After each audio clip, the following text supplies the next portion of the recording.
এবং আমার রাসূলের পাকের নুরানি হাদিস শরীফ থেকে সামান্য এক টুকরা হাদিস শরীফের ইবারত তেলাওয়াত করেছি। আমি আশা করি আমার সংক্ষিপ্ত সময়ে আমি এই আমার আলোচনা শেষ করে দিব। আপনারা আমার জন্য দোয়া করে, আমি আপনার জন্য দোয়া করি। আল্লাহ যেন আমাকে তৌফিক দান করেন। সবাই জুড়ে বলে আল্লাহুম্মা আমিন। ভাইরা, প্রতি বছর আপনারা আসেন। আমি নারায়ণগঞ্জ থেকে যখন লঞ্চে উঠেছি তখন দেখছি আমার তরিকতপন্থী ভাইয়েরা সবার মাথার মধ্যে ফরাদিগার মৃত্যু কি। আলহামদুলিল্লাহ বলেন। এটা মার্কাটা কিসের মার্কা? ফরাদিগার মার্কা। ইমামত তরিকত রাদিয়াল্লাহু তাআলা আনহুর মার্কা এটা। এই ওলি আল্লাহর মার্কা যার মাথার মধ্যে থাকে তার কোনো বিপদ আছে? তার কোনো ভয় আছে?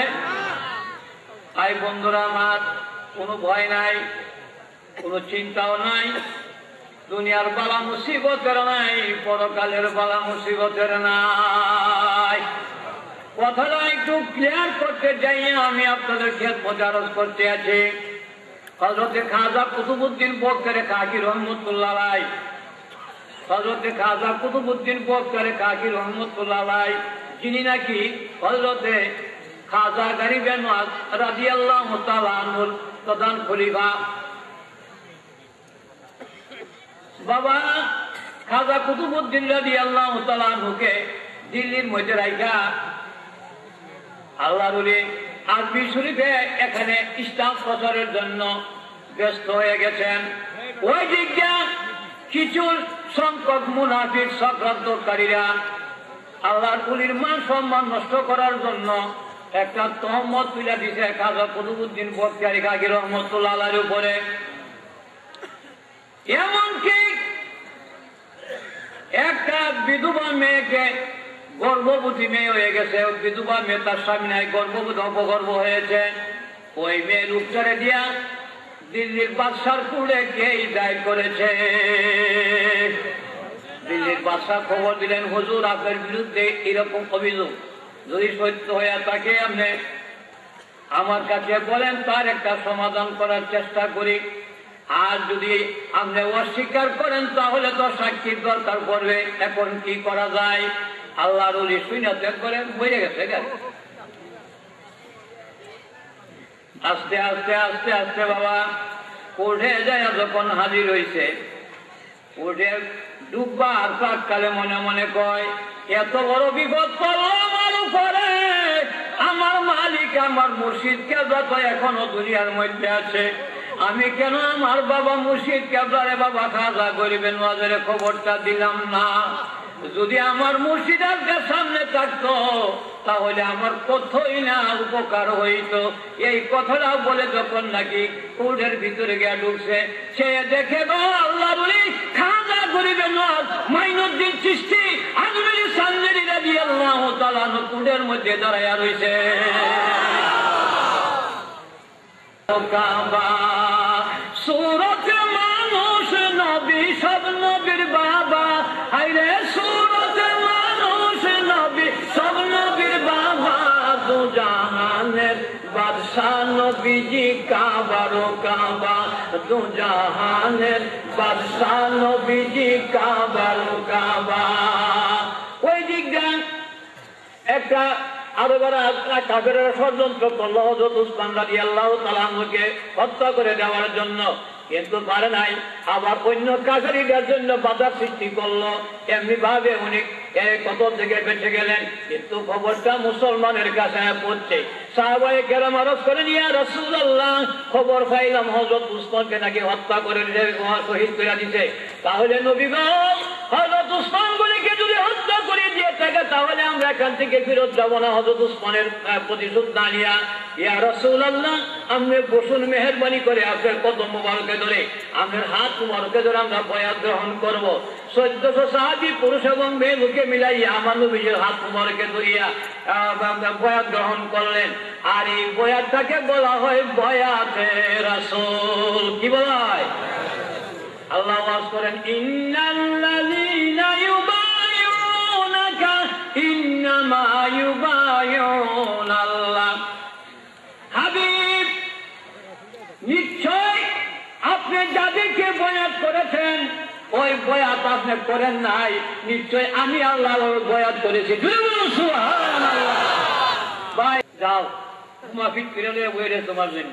আস্তে আস্তে কাছে গেছে, যাওয়ার পরে মসজিদ কেবলা জিঙ্গা মাহবুব আলাইহি রাদিয়াল্লাহু রাহমাতুল্লাহ আলাইহি, এই মেয়ে কি মাথার মধ্যে আজকে কি পেয়েছো?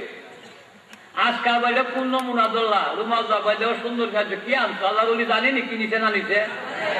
পরীক্ষা করার জন্য জিজ্ঞাসা করে কি আনছো বাবা? আল্লাহর ওলি, আল্লাহর ওলি বসে যাও। বসতে যাই, হাতটা মাথার মধ্যে দিয়ে পাওয়ার একটা হাজি যখন একটা মারছে, সঙ্গে সঙ্গে আল্লাহর ওলি পাওয়ার নিজামুদ্দিন মওদুদে আমির খসরু রহমাতুল্লাহ আলাইহি বাবা দেনের সাগর অন্তরে বিকশিত হয়ে গেছে। দেখে বলেন, আরে বাবা আমির খসরু উপরের দিকে নজর দেখো বাবা, দিলাম কি দেখো? আমির খসরু আমার চক্ষু বন্ধ করে নিজের দিকে ধ্যান করো। ও বাবা মুশিদ করলাম কি দেখো? প্রসাদ প্রভুর জমিনে নিচে সারা পর্যন্ত সব কিছু দেখা যায়। ধরে বললাম বাঁধাজি মান্দি গালাম তো দি গাড়ি, তার কাজটা বইয়া বাঁধাজি মান্দি গালাম তো দি গাড়ি। পশু আমি থেকে বসে দিলাম, তুই হইলে আমার দেহ, আমি হইলাম তোর রুহ, তুই হইলে আমার রুহ, আমি হইলাম তোর দেহ। এরপরে আর বলবে না কেউ ভিন্ন তুমি ভিন্ন আমি, এরপরে আর বলবে না কেউ ভিন্ন তুমি। নবীজির হাতে দেই সবিয়া, নবীজি মোর জামিন হইয়া আল্লাহরে দেয় অন্তরঙ্গে, নবীজি মোর জামিন হইয়া আল্লাহরে দেয় অন্তরঙ্গে। আপনার আপন থাকে না মিশে যায় রঙ্গে রঙ্গে, আপনার আপন থাকে না মিশে যায় রঙ্গে রঙ্গে। ও যেজন হয় মুর্শিদের পাগল, মুর্শিদ থাকে তার সঙ্গে, আপনার আপন থাকে না মিশে যায় রঙ্গে। বন্ধু আমার, আল্লাহর পাগল যারা হইছে দুনিয়াতে লাভ, পরকালে তাদের লাভ, দুনিয়াতে লাভ, পরকালের লাভ। এমনকি আল্লাহর ওলির প্রেমিক হইয়া ওলির আশেপাশে যারা শুয়ে রয়েছে, আল্লামা জালালউদ্দিন সৈয়দী রহমাতুল্লাহ আলাইহি ওনার কিতাবের নাম নুরুস সুদূর বিকারিল কুবুর। এই কিতাবের মধ্যে উল্লেখ করেন উনি আল্লাহ যে জায়গায় যে জমিনে শুয়ে রয়েছে, এই জমিনের মধ্যে একটা পাপী গুনাহগারকে যদি দাফন করা হয়, ওলির কাছে এই কবর আযাব তার মাফ হয়ে যায়। বন্ধু আমার, আমি আগে জানতাম না, বুঝতাম না। যখন সিলেটের শাহজালাল বাবার দরবারে যাইতাম, গিয়া দেখতাম অনেক মানুষের জনগণের খবর। এই বুইয়া সাহেবের, এই খা সাহেবের, চৌধুরী সাহেবের খবর, খবর নিয়ে ঝামেলা করবো যা বুঝলাম না। বাবা আজমির শরীফ গেলাম এই অবস্থা, মুগার বন্ধে যায় দিকে অবস্থা।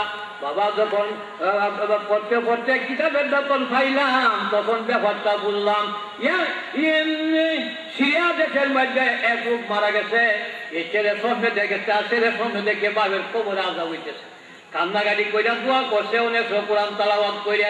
কিছুদিন পরে যখন আবার স্বপ্নে দেখে তার আব্বা কবরের মধ্যে খুব শান্তিতে আছে, জিজ্ঞাসা করে, আব্বা আর বাবা কেমনে কবরের মাঝে শান্তি পাইলেন, কিভাবে কবরের মাফ হইল? তো বাবা আজকে কয়েকদিন হইল আমার দেশের মধ্যে একজন আল্লাহ বলি ছিল, এ উলিয়ান টেকা লইছে, উলি এই গুরুস্থানের মধ্যে দাফন করছে। উলির খাতিরে আল্লাহ পাক সমস্ত কবর আযাব করে বন্ধ করে দিছে, কবরগুলি বেহেশতের বাগান বানায়া দিছে। বন্ধুরা আমার রাসূল ফরমান, আনা মাদিনাতুল ইলমি ওয়া আলিউন বাবুহা। এ আমার উম্মত, আমারে আল্লাহ এমন ইলম দান করছে, আমি আওয়ালে আখেরে জাহেরে বাতেনে আল্লাহ পাক আমারে সমস্ত ইলমের মালিক বানাই দিয়ে ধরে কোন সুবহানাল্লাহ। এই শহর হইলাম আমি, আর এই শহরের দাদা হলো হযরত শেরে খুদা আলী রাদিয়াল্লাহু তাআলা আনহু। অথচ হযরত আলী সাহেব কোন মাদ্রাসায় লেখাপড়া করে নাই, কোন স্কুল কলেজ যায় নাই। বাবা আমার রাসূলের পাকের কদম মুবারকে 10 বছরের সময় ইসলাম গ্রহণ করেছেন, আর সারা জীবন নবীজির কদম মুবারকে খেদমত করতে জীবনটারে কাটাইয়া দিছে। আমার রাসূলের পাক বলেন, আমি হইলাম আল্লাহ দেওয়া ইলমের শহর, এই শহরের দরজাটা হইলাম আমার শেরে খুদা আলী।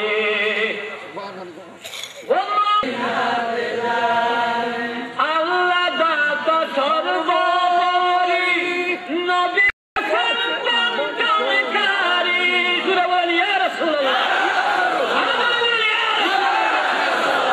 আল্লাহ দাতা সর্বোপরি, নবী সর্বোত্তমকারী। দয়াল নবীর বন্ধন যেন আমরা, দয়াল নবীর বন্ধন যেন আমরা অধিক দয়া পাই, অধিক দয়া পাই। চলো নবীজির জান্নাতে মদিনাতে যাই, চলো নবীজির জান্নাতে মদিনাতে যাই। নবী মনির আমি গোলাম, তারে মন শুকরিয়া কি না পেল ইয়া রাসূলুল্লাহ। নবী মনির আমি গোলাম, তারে মন শুকরিয়া কি না পেলাম। আমি যেন শুধু জীবন ভরে, আমি যেন শুধু তারি মন জুগাই, তারি মন জুগাই। চলো নবীজির জান্নাতে মদিনাতে যাই, চলো নবীজির জান্নাতে মদিনাতে যাই। বন্ধুর নামে কথায় মধু, আল্লাহ জানেন শুধু। আমরা সেই নামেরই তাসবিহ জপি, সেই নামেরই তাসবিহ জপি। সদাই মন জোড়ায়, সদাই মন জোড়ায়। চলো নবীজির জান্নাতে মদিনাতে যাই, চলো নবীজির জান্নাতে মদিনাতে যাই। আমার প্রাণের ভাই বন্ধুরা, ওই মালিক ইবনে সিনানের আম্মায় কয়, তোমার শান ওহে রহমান কে পারে বুঝিতে, খলিলের হুকুম করো পুত্র কুরবান করিতে। ইসমাইলের জান আর ছুরিকে বলো তুমি না খাইতে, ইসমাইলের জান কে পারে বুঝিতে তোমার শান ওহে রহমান কে পারে বুঝিতে তোমার শান। সুরে বলো না সুবহানাল্লাহ। বন্ধুরা আমার, মুমিন প্রেমের খেলা, মরার আগে মরণ ভা, জীবিত প্রাণে মরতে পারলে, জীবিত প্রাণে লা ইল্লাল্লাহ, লা ইলাহা ইল্লাল্লাহ, লা ইলাহা ইল্লাল্লাহ, লা ইলাহা রাসূলুল্লাহ সাল্লাল্লাহু আলাইহি ওয়াসাল্লাম। ভাইরা আমার, এজন হয় নবীর প্রেমের পাগল যারা প্রেম খেলা খেলে, নবীর প্রেমে ওয়াজ করুনি দন্ত দেয় ফেলে। বন্ধুরা আমার, হযরত ওমর রাদিয়াল্লাহু তাআলা কিয়ামতে এই ঘটনা ঘটেছে, আল্লাহর প্রেমিকরার খবর আসেনি না নাই? হযরত সৈয়দ আহমদ কবির রাদিয়াল্লাহু তাআলা আনহু 30 বছর পর্যন্ত সাদার সাথে লালন পালন করেছে। কয় বছর? বাবা জাহিরি এলেম বাতির এলেম যে দৃষ্টি আয়া কমপ্লিট করছে, কোর্স দিন শেষ। এদিন বনের হরিণে কয় আল্লাহ বলি, আল্লাহ বলি গো আপনার মতন বলি আরবের যুগে থাকতে বাঘের অভ্যাস থাকতে পারি না, হুজুর আপনার কাছে বিচার চাই, আমার বিচারটা করে দিই। চাইয়ে দেয় না নাবিয়ে না সাবিয়ে না আম্মাদ নাবিয়ে না সাবিয়ে না মাওলানা মুহাম্মদ আল্লাহুম্মা সাল্লি আলা সাইয়্যিদিনা বাবারা বাইরা মাত। বাবা শাহজালাল রাদিয়াল্লাহু তাআলা যখন আসছে ওনার মামার কাছে গেছে, মামা বাইনারে কি বিচার করছো? মামা আপনি বাসা থেকে মনে মনে যে বিচারের কথা বলছিলেন এই বিষয়টি করে দিয়েছে। মাশাআল্লাহ আলহামদুলিল্লাহ, তাহলে কাম হয়ে গেছে গা, আমার বাইনার তো বেলায়েতের যোগ্যতা হয়ে গেছে গা, আর আমার কাছে রাখা যেত না। এ বাবা নে মাটি, এই মাটি নেন লাল মাটি, আর দেশে লাল মাটি আছে নি, ওই বাড়িটায় মাটির চিহ্ন নাই, ওটা ফাত্তর আর ফাত্তর কেমনি সে মারিয়া আগুন হইয়া যাই পানি আই বড় পীর আব্দুল কাদির। ওইটা শহীদ গাজী বাংলাদেশ রক্ষা করো আল্লাহ, রক্ষা করো আল্লাহ। শাহজালালের বাংলাদেশ, শাহপরানের বাংলাদেশ রক্ষা করো আল্লাহ, রক্ষা করো আল্লাহ। সুতরা শরীফের বাংলাদেশ, ইমামতুরিদের বাংলাদেশ রক্ষা করো আল্লাহ, রহম করো আল্লাহ। এই সমস্ত কারবার ঘোষণা করে দিতে পারলাম, আগামীকে যদি ইলেকশনের মধ্যে ভোট দিয়া তারা ফাড়াইতেন ফাড়ো, আগামী বছর ইয়ানো ফরাজি কাম দিয়া উরুস করবার লাগি দেওয়া হইবে না। যে মাশাআল্লাহ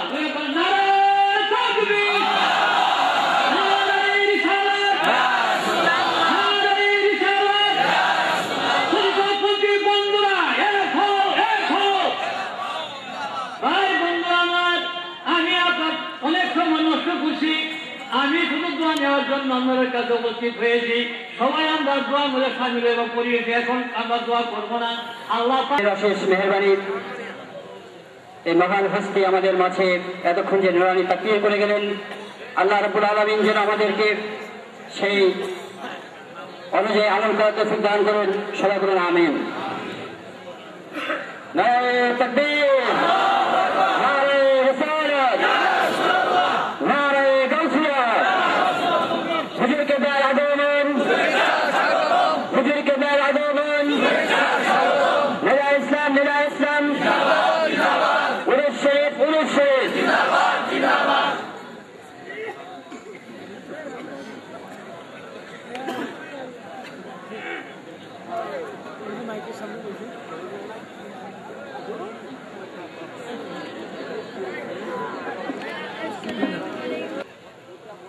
إن الله وملائكته يصلون على النبي يا أيها الذين آمنوا صلوا عليه وسلموا تسليما اللهم صل على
أزكى الصلاة والسلام على حبيب الله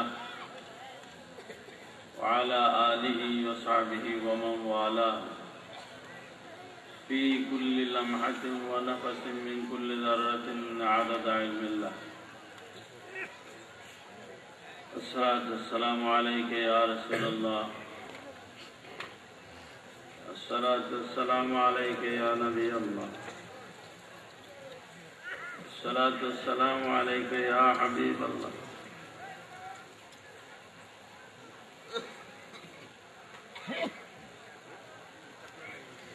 وعلى آلك وصحبك ومن والاه في كل لمحة ونفس من كل ذرة عدد علم الله. السلام عليك يا إمام الطريقة.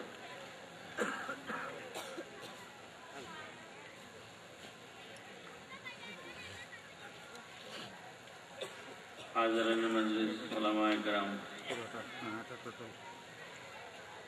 ইমাম তরিকত রাদিয়াল্লাহু আনহুর আশিকিনগণ, উরুস শরীফে আগত মেহমানবৃন্দ, খাদেমান নেদা ইসলাম,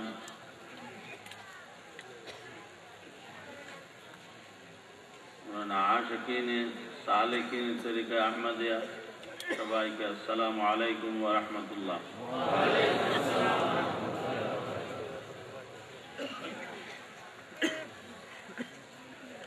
আল্লাহ তাআলার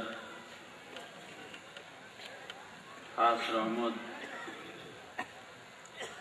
যে আমরা ইমামত তরিকত রাদিয়াল্লাহু আনহুর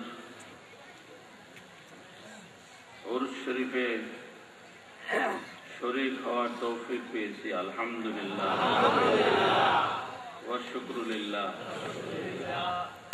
আজকা সলাতি ওয়া সালামি লিহাবিবিল্লাহ ওয়া আলা আলিহি ওয়া সাহবিহি ওয়া মান ওয়ালাহু ফি কুল্লি লামহাতিন ওয়া নাফাসিন من كل ذرة عدد علم الله.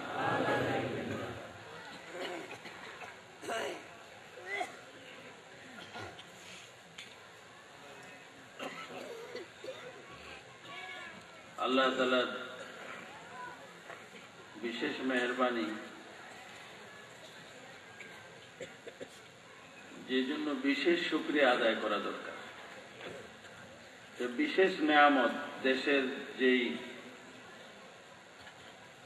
অবস্থা বিরাজ করছে, এর মধ্যে আমরা অন্ততপক্ষে উপস্থিত হতে পেরেছি, এটা এর জন্য বিশেষভাবে শুকরিয়া আদায় করা দরকার।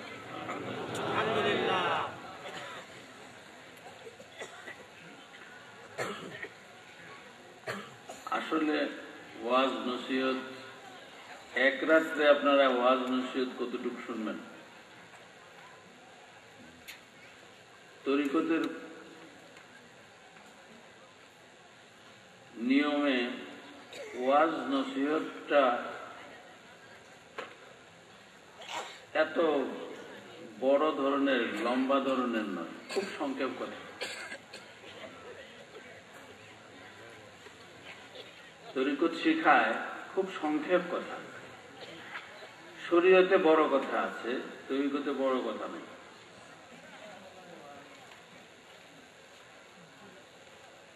একজন মুর্শিদের সারা জীবনের যেই সাধনার ধন, তার কাছে যদি প্রশ্ন করা হয় যে আপনার সারা জীবনের সাধনার সার জিনিসটা আমি চাই, তিনি বলবেন, হয়তো কেউ বলবেন যে কম খাও, কম ঘুমাও, কম কথা বলো। এই জীবনের কথা শেষ, সব সারা জীবনের ওয়াজ শেষ। না, আর দরকার আছে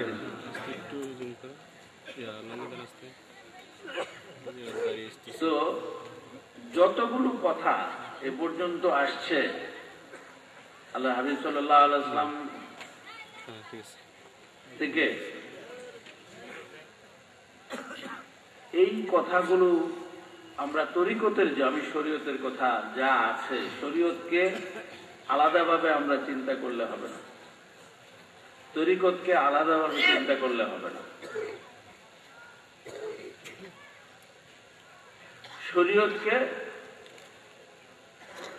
নিখুঁতভাবে পালন করার যেই পদ্ধতি, যেই নিয়ম, যেই পন্থা, যেই পথ, যেই সিস্টেম, সেটাকেই তরিকত বলে। যেমন সহজ কথায় আপনি নামাজ পড়বেন, কি বলে আপনাকে? নামাজ ফরজ, নামাজ আদায় করবেন। কিন্তু এতটুক না, আরেকটু কথা আছে, নামাজ কায়েম করবেন। নামাজ আদায় করবেন এই কথাটা শেষ না, নামাজ কায়েম করতে হবে। তো নামাজ কায়েম কিভাবে করতে হয় শরীয়ত শিখায়। নামাজ আদায়ের কথা, যে আপনি ওযু করবেন, পবিত্র হবেন, আপনার জায়গা পাক লাগবে, পরনে যা আছে তা পাক লাগবে, আর জায়গা পাক, জামা পাক, আর কি লাগবে? সতর টাকা কেবলামুখী, এইসবগুলো যা বলা। তরিকত শিখাবে যে না, তোমার শুধু জামাটা পরিষ্কার হলেই হবে না, তোমার অন্তরটা পরিষ্কার হতে হবে। শরীয়ত শিখায় তুমি নামাজে দাঁড়াও, আল্লাহর কাছে দাঁড়াও, কেবলামুখী হয়ে দাঁড়াও। তরিকত শিখায় যে না, তুমি মসজিদে আছো এই এতটুকুই যথেষ্ট না, তুমি আল্লাহর হুজুরিতে আছো, এতটুকু চাই।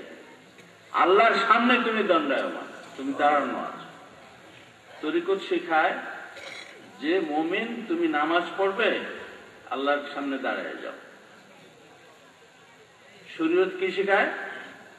জামাতে দাঁড়ায় যাও, কেবলামুখী হয়। তরিকত কি শেখায়? যে তুমি নিজেকে পবিত্র করে আল্লাহর সামনে দাঁড়ায় যাও। শরীয়ত শেখায় যে তুমি কোরআন শরীফ থেকে সূরা ফাতিহা পড়ো, নিয়ত করো প্রথম। তরিকত শেখায় যে তুমি মনের কানেকশনটা আগে লাগাও, আগে মনোসংযোগ, মনের তারটা জোড়া দিয়ে তারপরে কথা বলবা, না হলে এই কথা এই পর্যন্তই থাকবে, এই ওইটুকু পর্যন্ত যাবে না।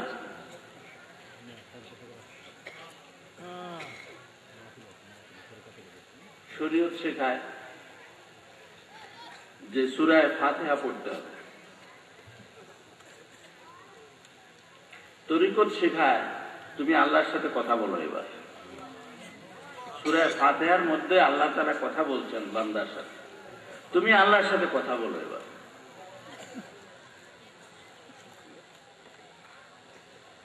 তো আল্লাহ বান্দার সাথে কথা বলবেন। তরিকত শুধু এই শেখায় না যে বান্দাই শুধু আল্লাহর সাথে কথা বলবে, তা না, আল্লাহও বান্দার সাথে কথা বলবে। তরিকত শেখায় যে শুধু তুমি ইয়াকা না'বুদু ওয়া ইয়াকা নাস্তাইন বললা, এখানে তুমি নিজেকে সারেন্ডার করো। এই কথা বলার সাথে সাথে নিজেকে সাপোর্ট করে দাও।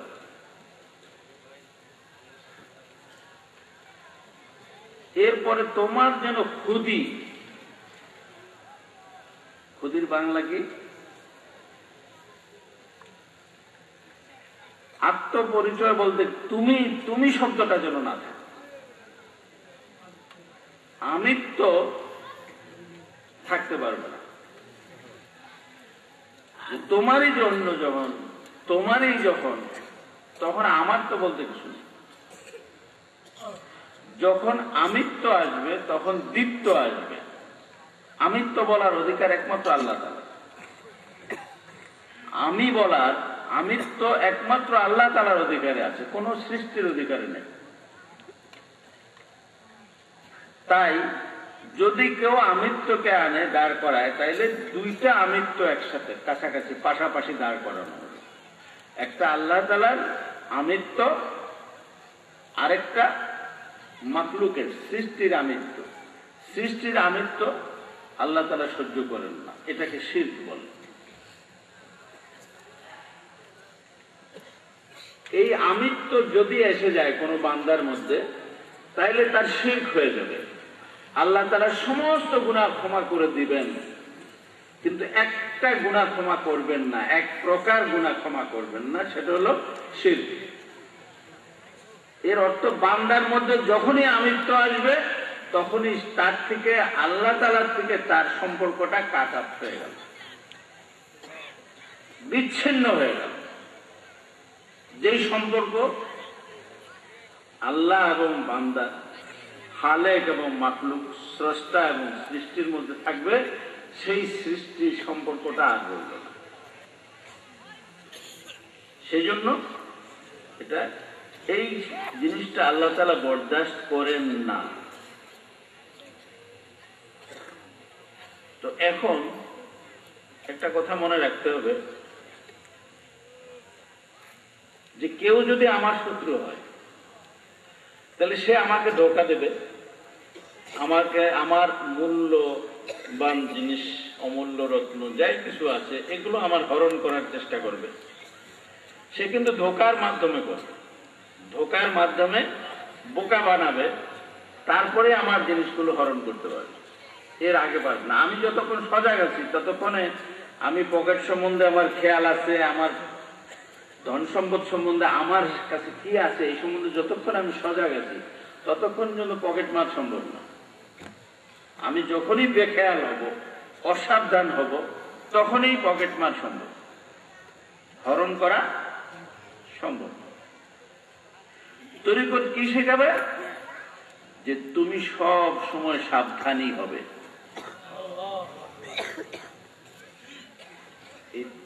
সাবধানের আরবি হলো মুত্তাকি। তুমি মুত্তাকি হবে, তুমি সব সময় সাবধান।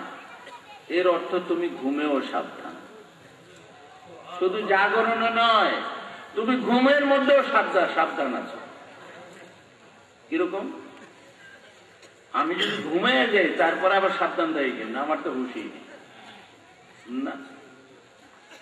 ঘুমটা মৌত, ছোট মৌত, ছোট মৃত্যু। যখন একটা মানুষ ইন্তেকাল করে, তখন তার থেকে একটা রুম শুধু বের হয়ে যায়, যে রুমটা কথা বলতে পারে, যে রুমটা মানুষের শরীরে থাকা অবস্থায় তার কথা বলার ক্ষমতা থাকে, শুধুমাত্র কথা বলার ক্ষমতা থাকে। এর অর্থ সে শোনে না তা না, মৃত ব্যক্তি শোনে না এটা ঠিক না, সমস্ত কথা শুনে।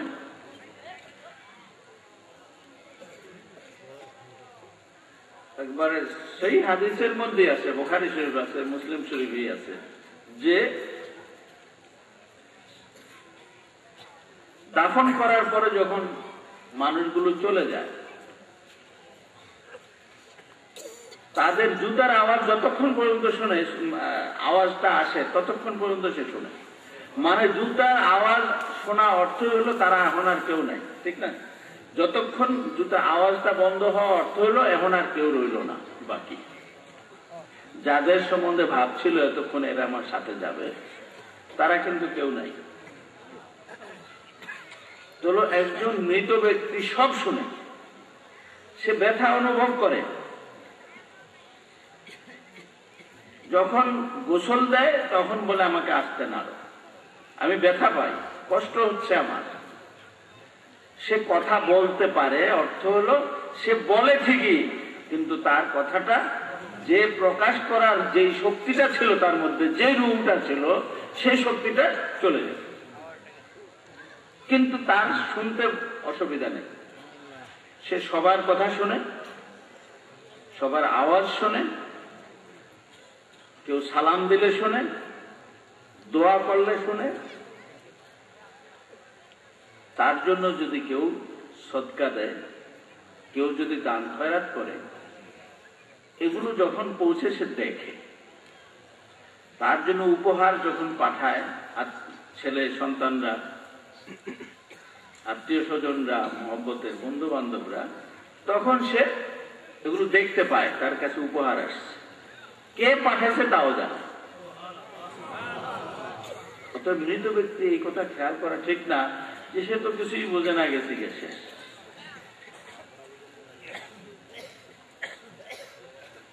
ঠিক তেমনি ভাবে ছোট মৃত্যু, এর অর্থ যেটাকে আমি ঘুম বলি, নিদ্রা বলি, এই নিদ্রা অবস্থায় কিন্তু সমস্ত কিছু, কেন সে স্বপ্ন দেখতে পারে, তার অনুভূতি আছে, ব্যথা পায় না? তাকে স্বপ্ন কেউ যদি মারে সে ব্যথা পায় কিনা? দৌড়াইলে হয়রান হয় কিনা? তাইলে দেখা যায় তার অনুভূতি কিন্তু এই ঘুমন্ত অবস্থায় আছে। তাইলে দুনিয়ায় কি জিনিস সাবধানতার জন্য দরকার? সেন্স, অনুভূতি।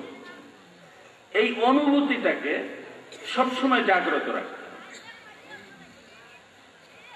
কিভাবে জাগ্রত রাখে? একটা লোক, আল্লাহ না করুক, কারো যদি প্যারালাইসিস হয়ে যায়, অর্ধাঙ্গ হয়ে যায় বা কিছু, তখন ডাক্তার কি বলে, কি করতে হবে? ফিজিওথেরাপি দিতে হবে, শেক দিতে হবে এবং তার এক্সারসাইজ করাইতে হবে। এই রক্ত চলাচল যে বন্ধ হয়ে গেছে, এটা রক্ত চলাচলের ব্যবস্থা করতে হবে। তাহলে কি হবে? আস্তে আস্তে তার সচল হবে। যেই নিস্তেজ হয়ে গেছে হাত পা, এগুলো আবার সচল হবে ইনশাল্লাহ। এরকম প্রমাণ আছে না? স্ট্রোক করা রোগী আবার আলহামদুলিল্লাহ সুস্থ সবল দুনিয়া করতেছে না? তো তাইলে কি সব সময় সাবধান হওয়া। আমার বিষয় ছিল কি, সব সময় সাবধান থাকা, সব সময়ের জন্য মুত্তাকি থাকতে হবে, মুত্তাকি হতে হবে, মুত্তাকি থাকতে হবে। আর আমাদের যে পরিচয় আছে আল্লাহ তাআলার কাছে, কিন্তু এই পরিচয়ে পরিচিত হলে হবে না। আল্লাহ তাআলার কাছে একটা পরিচয় আছে মাত্র, কি? ইন্না আকরামাকুম ইনদাল্লাহি আতকাকুম। আল্লাহ তাআলার কাছে সম্মানের বিষয় তুমি এমপি না, মন্ত্রী না, প্রধানমন্ত্রী না, কি প্রেসিডেন্ট, তোমার সম্পদ কি পৃথিবীটা কেনার মতো আছে তাই না। তোমাদের মধ্যে যে সবচেয়ে বেশি মুত্তাকি, বেশি সাবধানী, সে আল্লাহর কাছে সবচেয়ে বেশি প্রিয়, সবচেয়ে বেশি সম্মানী। শুধু প্রিয় না, যে সম্মানী তাকে তিনি অবশ্যই প্রিয় হবেন, তিনি সম্মানিত। তো সম্মানের মাপকাঠি কি? তাকওয়া, সাবধানতা, যে কোনো অবস্থায় আমি গাফেল হব না। আমার প্রতিটি অণু পরমাণু আল্লাহ তাআলার স্মরণ থেকে গাফেল থাকবে না। আমরা এই পর্যন্ত শুনে আসছিলাম যে একজন মানুষের মাঝে, মানুষের দেহরাজ্যের মধ্যে 70,000 লোমকূপ আছে, 70,000 মুখে জিকির করে। মানুষ এক মুখে কথা বলে, এটা শরীয়তের কথা। তরিকত বলে 6 মুখে বলে, 10 মুখে বলে, 11 মুখে বলে, 70,000 মুখে বলে। আর ইমামত তরিকত আমাদের শিখিয়েছেন যে প্রতিটি অণু পরমাণুই বলে। এই তফাৎটা বুঝতে হবে। এখন বুঝার বিষয় হলো কেন এই কথাটা আমাদের কাছে এই যুগে আসলো। এই কথাটা স্পেসিফিক্যালি নির্দিষ্ট করে আগের যুগে আসে নাই কেন, আউলিয়া কেরামদের যুগে আসে নাই কেন? আপনারা জানেন যে আগে এমবিবিএস ডাক্তার বা এমবি ডাক্তার যদি থাকতো, তখন সব চিকিৎসা করতে পারত। তারপর হলো এমবিবিএস, তারা সব চিকিৎসা জানে। এখন আপনি চোখ দেখাবার জন্য যদি চোখে অসুখ হয়, আপনি কোনো এমবিবিএস এর কাছে যাবেন না। কার কাছে যাবেন? চক্ষু বিশেষজ্ঞ, তাই না? দাঁতের অসুখ হলে কার কাছে যাবেন? হ্যাঁ, ডেন্টাল সার্জন বা যিনি বিশেষজ্ঞ তার কাছে যাবেন। তো এক একটা সাধারণ জিনিস চিন্তা করতে পারবেন না। আপনার দাঁত সম্বন্ধে শুধু যদি বলেন, এটার বহু বিভাগ আছে। শুধু মনে করবেন না যে এটা একটা ডিপার্টমেন্ট, অনেকগুলো আছে। ঠিক এরকম প্রত্যেকটা, আপনি শুধু শুধু যে আপনার দেহের যে কোনো অঙ্গ প্রত্যঙ্গ সম্বন্ধে এটার বিশেষ বিশেষ বিষয়ে বিশেষজ্ঞ হয়ে গেছে। তো এই যুগে যদি ওরকম চিন্তা করে তাহলে বলবে যে সে অনেক আগের যুগের মানুষ, তাই না? মানুষের মধ্যে সবচেয়ে বেশি যে জিনিসটা দরকার পৃথিবীতে, কি জিনিসের দরকার? শান্তি, তাই না? শান্তি সবার প্রয়োজন আছে কিনা? একটা শিশুর থেকে আরম্ভ করে বৃদ্ধ পর্যন্ত সবার প্রয়োজন শান্তি। এই শান্তি যদি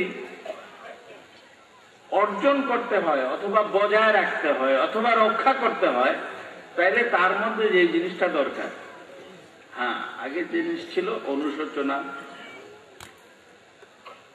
তারপরে আল্লাহর প্রতি আকর্ষণ, দুনিয়ার যে মোহ, এই মোহর থেকে মুক্তি, এভাবে প্রত্যেকটা জিনিস ছিল।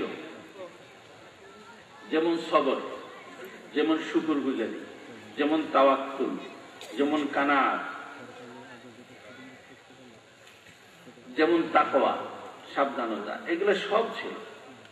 কিন্তু এই বিশেষ যুগে, এই যুগে সবচেয়ে বড় অভাবের বিষয় হলো কমন, যেটা সবার কাছে, সেটা হলো শান্তি। এই শান্তিটা আসার কি একটা ব্যবস্থা, একটা ফর্মুলা আল্লাহ তাআলা দিয়েছেন। আল্লাহ হাবিব সাল্লাল্লাহু আলাইহি ওয়াসাল্লামকে রাহমাতুল আলামিন করার সাথে সাথে দিয়ে দিয়েছেন। তিনি প্রতিটি সৃষ্টিকে রহমত বাটেন, প্রতিটি মুহূর্তে তিনি বন্টন করেকারী। কিন্তু এই সময় যেহেতু এই রহমতের অভাব মানুষের মধ্যে দেখা দিয়েছে, এর অর্থটা কি রহমতের রাহমাতুল্লাহ আছেন না? রহমতের মালিক যিনি স্রষ্টা, তিনি আছেন না? তাহলে রহমতের অভাব হলো কেন? কারণটা কি? আপনি যদি জানালা সবগুলো দরজা বন্ধ করে রাখেন, জানালা বন্ধ, বাতাস ঢুকবে? বাতাসের কোন দোষ আছে না ঢুকলে? কিসের কারণ? আপনি সব বন্ধ করবেন, বাতাস ঢুকার পথ রাখেন নাই, তো এটা বাতাসের তো দোষ দিলে চলবে না। আপনি রহমত আসার কোন সুযোগই রাখেন নাই, তো এখন রহমতের দোষ দিলে চলবে? অনেকে প্রশ্ন করে যে আগের জমানায় আল্লাহর ওলিদের এমন কারামত ছিল, আর ফু না দিতেই গ্লাস ভেঙে গেছে। হ্যাঁ, এখন এই ফু দিয়ে 1000 ফু দিলেও তারপরে কোনো কাজও হয় না। পানিতে ভাসছে, আকাশে উঠছে, এগুলো আছে না কথা? তো একদম খুব তরিকতের ভালো সালেক বলা যাবে, তারা কিছু এই আলোচনার পরে তো একটা সমস্যায় পড়ে গেছে যে এটার সমাধান, এই প্রশ্নটার সমাধান কি? আউলিয়া কেরামের কারামত ছিল, এখন নাই কেন? প্রশ্নটা জাগে না?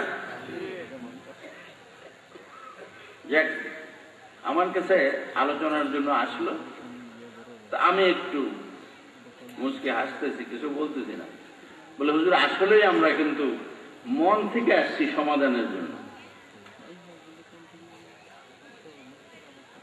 আমি বললাম যে আল্লাহ তো তোমার মতো বেকুব না, এত বেকুব মনে করো না আল্লাহ।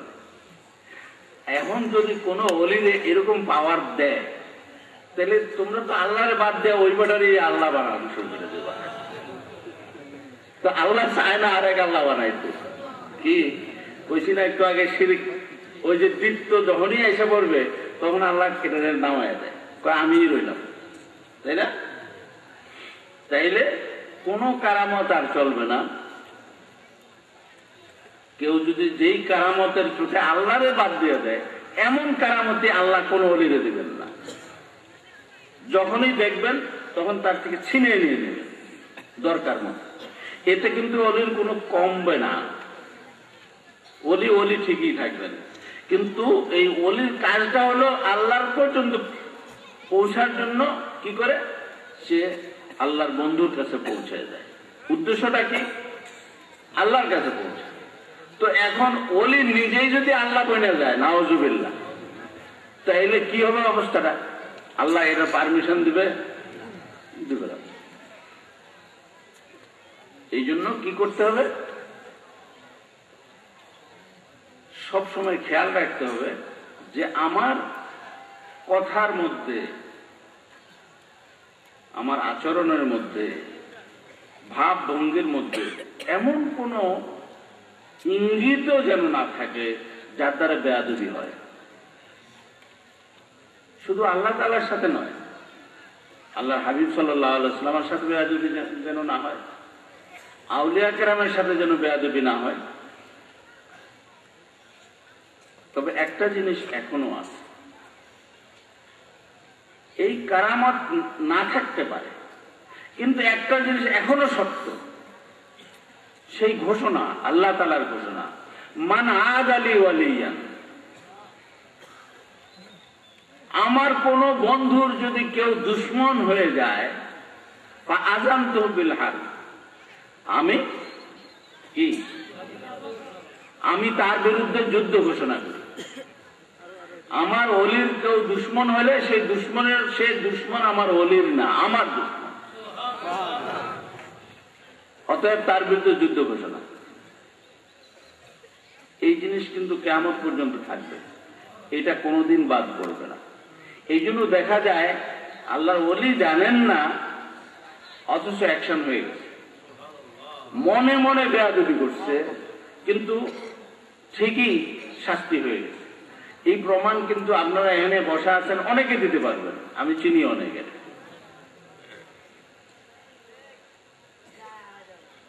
তো আমাদের যে জিনিসগুলো বুঝার দরকার, এখন যুগটা কিন্তু গোপনের যুগ নাই। আল্লাহ তাআলা কোন জিনিস গোপন রাখার জন্য সৃষ্টি করেন নাই। বলে তাইলে গায়েব, গায়েব কারে বলে? আবার গায়েব বলতো কোন জিনিস, এটা আগামীকালের জিনিসটা আজকের জন্য আপনার কাছে গায়েব। কাল সকালে গায়েব থাকবে, আগামীকাল সূর্য উদয়টা এখন গায়েব কিনা? কিন্তু সকালবেলা কি এই গায়েব থাকবে? সেটা কি হয়ে যাবে? প্রকাশ হয়ে যাবে। তাইলে এটাও সত্য যে সেইটা আবার গায়েব হয়ে যাবে। আমরা বলি যে এটা অতীত হয়ে গেছে, অতীত কাল, সেটাও অতীত হয়ে যাবে। তো এই যে আমাদের ধারণা গায়েব সম্বন্ধে,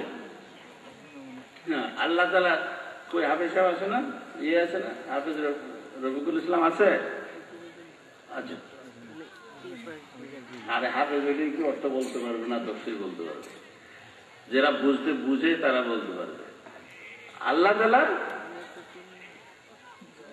গায়েব সম্বন্ধে যে কথাগুলো বলেছেন এগুলো আমরা কিন্তু বুঝি না। অধিকাংশ লোক কিন্তু কোরআন শরীফ এর অর্থ টাইটেল পাস করলেই কেবল কোরআন শরীফ বুঝে, এটা ঠিক না। যতগুলো কোরআন শরীফের ব্যাখ্যা যারা লিখছেন তারাও যে বুঝছেন এটাও ঠিক না। আলা হযরত কেবলা যেই কানজুল ঈমান যেই তাফসীর লিখে গেছেন, এটার বাংলা হয়েছে মাওলানা আব্দুল মান্নান সাহেব চিটাগাংয়ের, তিনি এটা বাংলা করেছেন অনেক বছর 6 বছর খাটনির পরে বোধহয়, বা আরো বেশি হতে পারে। ওখানে মন্তব্য আমাকে লিখতে বলা হয়েছে, তো ওখানে আমি মন্তব্য লিখেছি যে যার বাণী, সে বাণী বুঝার যোগ্যতা যাদের আছে,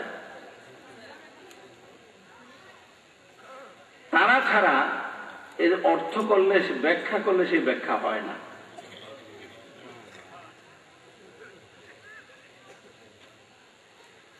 আল্লাহুম্মা সাল্লি আলা সাইয়্যিদিনা মাওলানা মুহাম্মদ ওয়া আলা আলি সাইয়্যিদিনা মাওলানা মুহাম্মদ।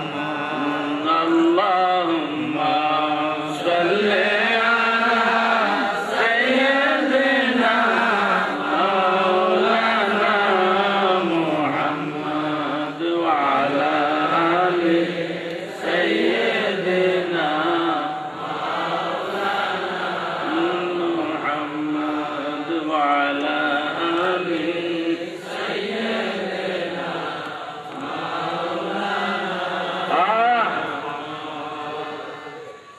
লাগে। এই যে গানটা গাইলাম আমি, আল্লাহুম্মা সাল্লি আলা, গানটা গাইলাম না, এই গান বেহেশতের পাখিরা গাইবে। বাতাসে যখন পাতা হেলাবে, ফুলের পাপড়িগুলো যখন জ্বলবে, তখন এই গানটা গাইবে। কারণটা কি? আল্লাহ নিজেই এই গানটা করেন, তাই ফেরেশতারাও ওই গানেই করে, তাই সমস্ত সৃষ্টি ওই গানেই করে। তাই বলে যে মোমেন, সে তুই যদি আমার বিশ্বাস করে তাহলে তুই এই গান কর। আল্লাহুম্মা সাল্লি আলা সাইয়্যিদিনা মাওলানা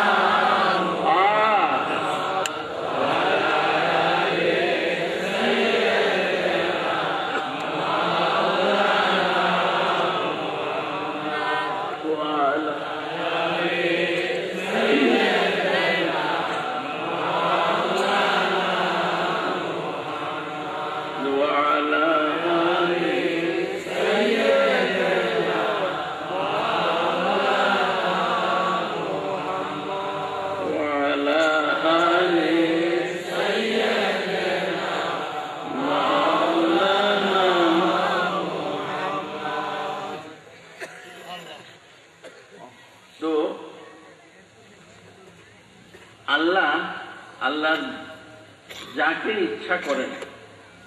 কেউ যদি কোনো সম্পদের মালিক হয়, তার দান করার অধিকার থাকে কিনা? যদি কেউ এই কথাটা স্বীকার না করে, তাহলে মালিকানা অস্বীকার করা হয় কিনা? সে যদি মালিকই হবে, তাহলে তার দেওয়ারও, যারে খুশি যত দেওয়ার ক্ষমতা আছে কিনা? নাকি সীমিত সীমা নাই? এইটা হলো বুঝার বিষয়। আল্লাহ তাআলা গায়েবের মালিক, স্রষ্টা,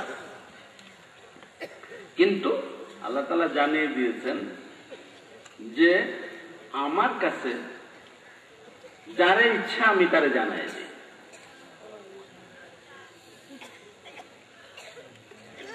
আচ্ছা, তাইলে এই যে এগুলা কি কোরআন শরীফের আয়াত তো নাকি? কি বলে যে এই গায়েবের এখানে ব্যাপারটা আছে, গায়েবের আলেম শব্দটা না, কিন্তু মুত্তালে। এটা হুজুররা ভালো বলবেন, যারা আরবি বুঝেন তারা বুঝবেন ভালো। এখানে গায়েবের খবর মানে জানার বিষয় নিয়ে আলেম বলা যাবে না, আলেমুল গায়েব বলা যাবে না। কোন সৃষ্টিকে আল্লাহ ছাড়া কাউকে আলেমুল গায়েব বলা যাবে না। আল্লাহর হাবিব সাল্লাল্লাহু আলাইহি ওয়াসাল্লামকে মুত্তালে মানে তাকে সমস্ত কিছু জানিয়ে দেওয়া হয়েছে। গায়েব বলতে যা কিছু আছে। আচ্ছা, কোরআন শরীফে কি এরকম আয়াত আছে ইনদাহু মাফাতিহুল গায়েব? মাফাতিহুল গায়েব শব্দ আছে? আচ্ছা, মাফাতিহুল গায়েব, মেফতাহুন মানে চাবি, এটার বহুবচন মাফাত। এখন বলেন যে চাবি শব্দটা যখনই উঠে, আল্লাহর কাছে চাবি আছে, এর অর্থটা কি? না, তালার কথা আছে না? তালার কথা কিন্তু কোরআন শরীফে নেই, চাবির কথা আছে। তো কি বোঝা গেল? তালাও আছে না? তালা আছে বলেই চাবি আছে। চাবিটা তালা বন্ধ করে নিজের কাছে রেখে দিচ্ছে, আল্লাহ এটাই জানে। তালাটা চাবিটা আমার কাছে তালা বন্ধ করে রেখে দিছি, যে আমার আপনজন। এখন আপনি বাসা থেকে বেরিয়ে গেছেন তালা চাবি দিয়া, এখন এর মধ্যে টেলিফোন করলো আপনার সন্তান, টেলিফোন করলো আমি স্কুল ছুটি হয়েছে, আমি আইসে পড়ছি বাসায়, এখন দরজা বন্ধ, আপনি কি করবেন? তালা খুলতে দেবেন না? ব্যবস্থা করবেন না? তালাটা কি চোরের জন্য বন্ধ না আপনার সন্তানের জন্য বন্ধ? তালাটা কার জন্য বন্ধ থাকে? চোরের জন্য। যারে এইটার মধ্যে ঢুকা নিষেধ তার জন্য তালা, আর যার ভিতরে ঢুকা নিষেধ নেই তার জন্য চাবির ব্যবস্থা। কি বুঝে আসছে কিছু? তো আল্লাহ তাআলা যারে দরকার, যে আপন যখন চাবির দরকার হলো, যখন না চাবি লয়ে যা সার পাইবা, শুধু এই কথা বলবে যে চাবি আমার কাছে আছে, আছে আমি আসতে, তুই চাবি এসে নিয়ে যা, এই কথাটা বলতে পারে না। তাইলে বুঝা গেল যখন যার দরকার হবে তাকে খুলে দিন। এখন কতটুকু খুলবে? কিসে তালা? দরজায় তালা, ঠিক না? এই জন্য ঘরে ঢুকা যাচ্ছে না। কিসের ঘর? ঘরটা কিসের? গায়েবের ঘর, গায়েবের ঘর। এই ঘরের চাবি আল্লাহর হাতে, যারে খুশি তারই দিবেন, সে গায়েবের ঘরে ঢুকতে পারবে ইনশাআল্লাহ। আর কিন্তু সবার জন্য এই চাবি দেওয়া যাবে না, এটা সত্য না? চাবি মানেই, তালা মানেই হলো এটা সবার জন্য, চোরের জন্য তো নাই, এটা তো বুঝতেই পারছেন। যারে চিনি না তার হাতে দেওয়া যাবে? বুঝলাম হে চোর না, হইতে পারে ভালো মানুষ, কিন্তু চিনি না আমি, তারে কি চাবি দেব? তাইলে যার সাথে আল্লাহর সম্পর্ক নাই তার জন্য তালা, আর যার সাথে আল্লাহর সম্পর্ক আছে, পরিচিতি আছে, লেনদেন আছে, তার জন্য চাবি আছে। এটা বোঝার জন্য আর কিছু দরকার? আল্লাহুম্মা সাল্লি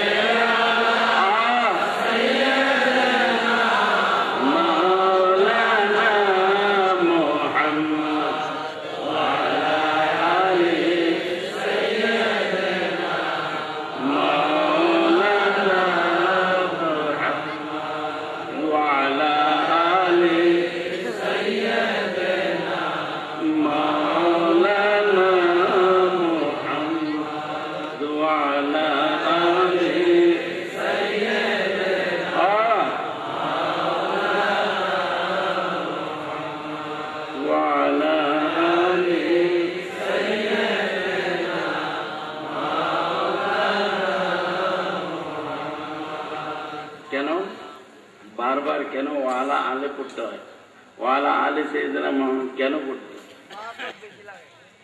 না? এর অর্থ দাদারে সন্তুষ্ট করতে নাদির হাতে দিলে বেশি সন্তুষ্ট হইব দাদা। হ্যাঁ, নাদিরে দিলেন না আর দাদারে খুব খাওয়াইতেছেন, খুশি হইব নি? বাপের কাছে খুব প্লেট ভরে দিলেন আর ছেলের প্লেটে দিলেন না, এটা হয় না। সেখানে কিন্তু যদি আপনি সন্তানের দেন তাইলে বেশি খুশি।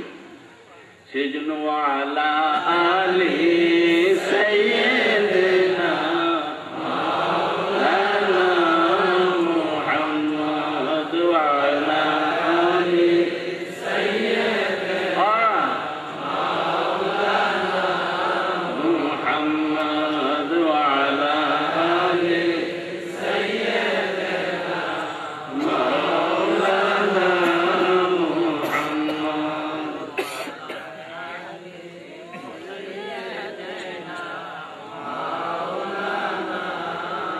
আল্লাহ তাআলা এই যে শরীয়ত তরিকতের বিষয়গুলো মানুষের জন্য দিয়ে রেখেছেন। আমি কি বলছিলাম যে নিয়তের, নামাজের জন্য নিয়ত শর্ত কিনা? নিয়ত যখন করবেন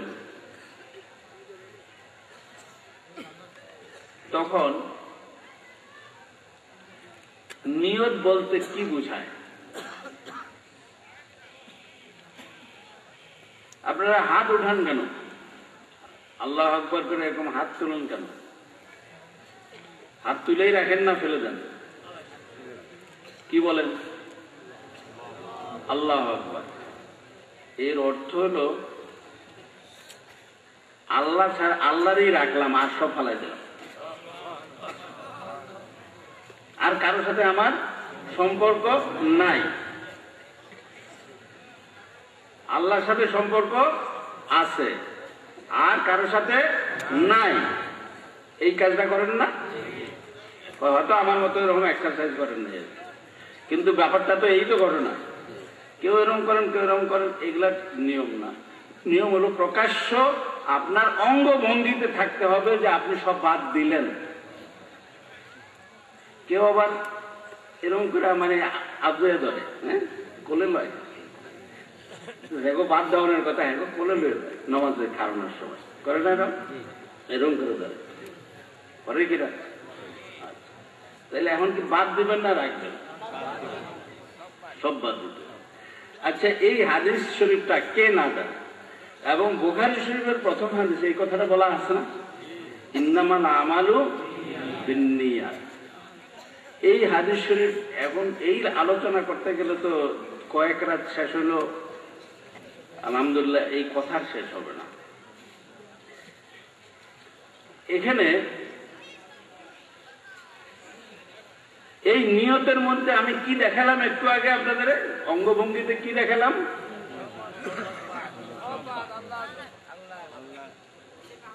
এখানে বুঝানো কি হলো এটা এক কথায় বলতে পারবেন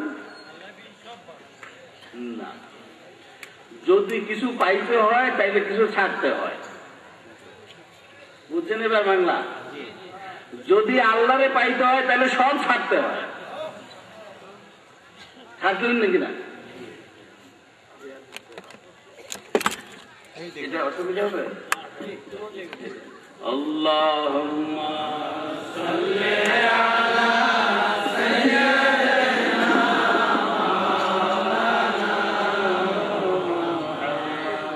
ওয়া আলা আলি সাইয়্যিদিনা।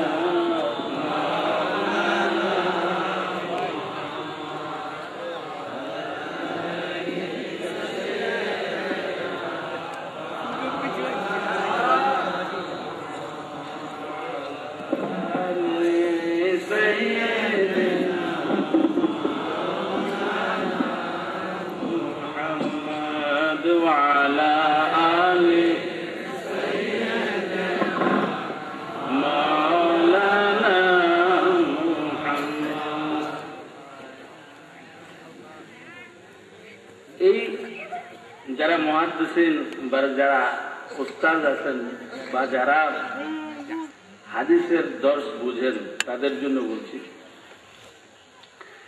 এই হাদিস শরীফটার মধ্যে কি কথা আছে? এরপরের বলেন তো অংশটা, ইন্নামাল আমালু বিন্নিয়াত, তারপরে কি কথাটা আছে? লিকুল্লি ইমরিইন মা নাওয়া, তাই না? যে যা চাইবে সেটা পাবে, যেটা সে যে যা নিয়ত করবে সেটা পাবে। তারপরে কথা কি? এখানে পরের কি এবার কি আসতেছে?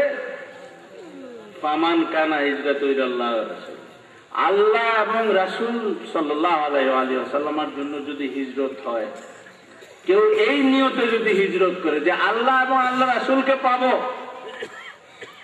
আগে আল্লাহ তরফ থেকে ঘোষণা দিয়ে ফেলছেন। আল্লাহর বন্ধু কি ঘোষণা দিলেন? যে যা নিয়ত করবে সেটা পাবে। যা চাইবে তাই পাবে, এই কথা বলা আছে কিনা? সাথে সাথে বলা হচ্ছে যে আল্লাহ এবং আল্লাহ রাসূলের জন্য হিজরত করে, তারপরে কি আয়াত, তারপরে হাদিসের কি, হ্যাঁ, তার হিজরত তো যে জন্য করেছে, যে নিয়ত করেছে সেই জন্যই হিজরত হবে। এখন কেউ যদি নিয়ত করে যে আমি যে যারে ভালোবাসতাম যেহেতু হিজরত করে চলে গেছে, এখন আমি এই মক্কা শরীফ বসে থাকলে, মক্কায় বসে থাকলে আমি তো ইয়াসরিবে না গেলে তো ওই মেয়েরে অন্তত পাবো না, তাইলে হিজরত কোথায় যাবে? তার হিজরতটা কি জন্য হবে? মেয়ের জন্য হবে। বেমা হাজারা ইলাই, ঠিক কিনা? এরপরে কি, এই যে যদি দুনিয়ার জন্য হিজরত হয় ইউসিবুহা, তাহলে সে দুনিয়া পাবে। তাহলে তিনটা কথা এখানে আছে। একটা, আল্লাহ এবং রাসূলের জন্য যদি কেউ হিজরত করে তাহলে আল্লাহ রাসূলকে পাবে। কেউ যদি কোন মহিলার প্রেমে পড়ে হিজরত করে তাহলে মহিলা পাবে, বিয়ে পাবে। আর যদি কেউ দুনিয়ার জন্য হিজরত করে তাহলে দুনিয়া পাবে। এই তিনটা কথার মধ্যে কিন্তু এই বুঝানোর অন্তর্বর্তীর দরকার। সংক্ষেপে এতটুকুই বোঝা যাবে আমাদের যে, আমি প্রথম একটা কথা বলেছিলাম যে এখন যদি একজন মহিলার জন্যই হিজরত করলো তাইলে তার মক্কা ছাড়তে হইল কিনা, তাইলে কিছু পাইতে হলে কিছু ছাড়তে হয়, কথাটা বুঝে আসছে এবার? আল্লাহকে পাইতে গেল তার সব বাপ দাদার ধর্ম ছাড়তে হবে। আল্লাহকে পাইতে এখনো হিজরত, এখন একটা কথা,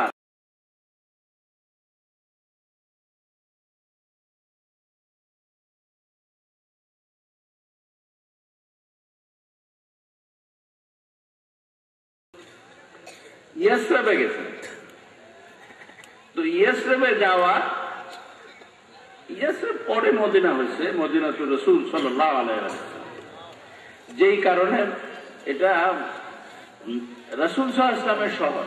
মদিনা মানে শহর, রাসূল সাল্লাল্লাহু আলাইহি ওয়াসাল্লামের শহর, আল্লাহর বন্ধুর শহর, তার নাম হলো মদিনাতুর রাসূল সাল্লাল্লাহু আলাইহি ওয়াসাল্লাম।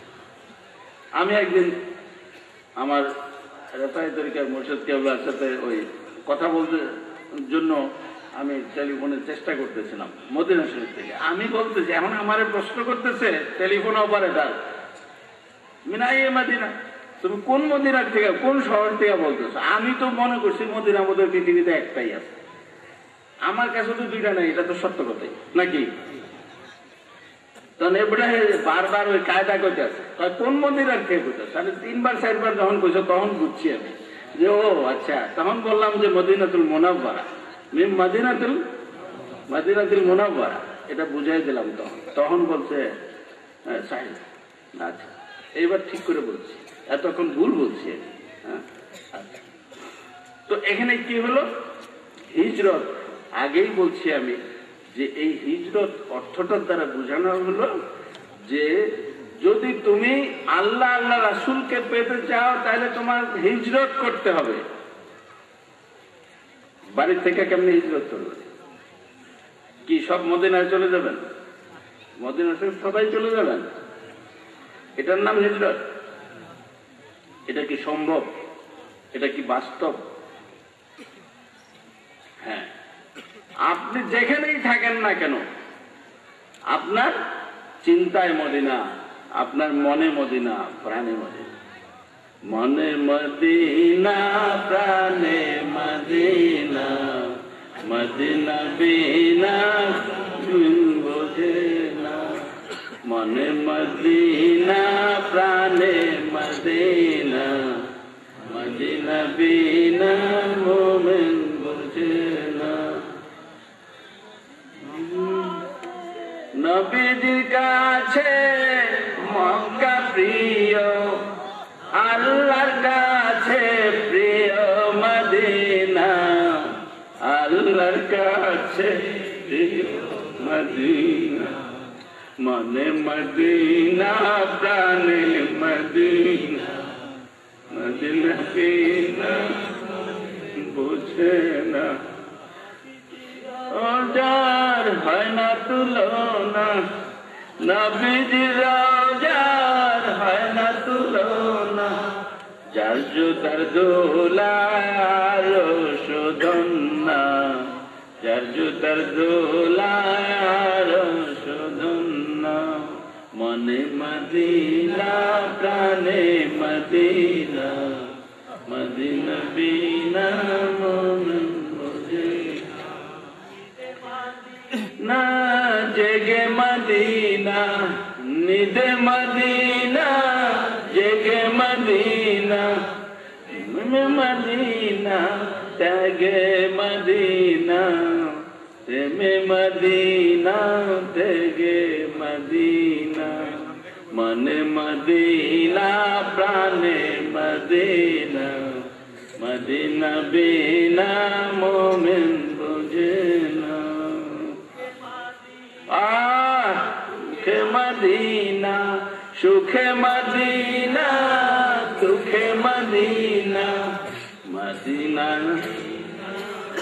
কে মদিনা কে মদিনা মুখে মদিনা মনে মদিনা প্রাণে মদিনা মদিনা বিনা মোমেন বুঝে না মদিনা জীবন মদিনা মরণ মদিনা জীবন মদিনা মরণ মদিনা আমার প্রিয় মদিনা মদিনা আমার প্রিয় মদিনা মনে মদিনা প্রাণে মদিনা মদিনা বিনা মোমেন বুঝে না বাসনা আমার ভালোবাসা বাসনা আমার ভালোবাসা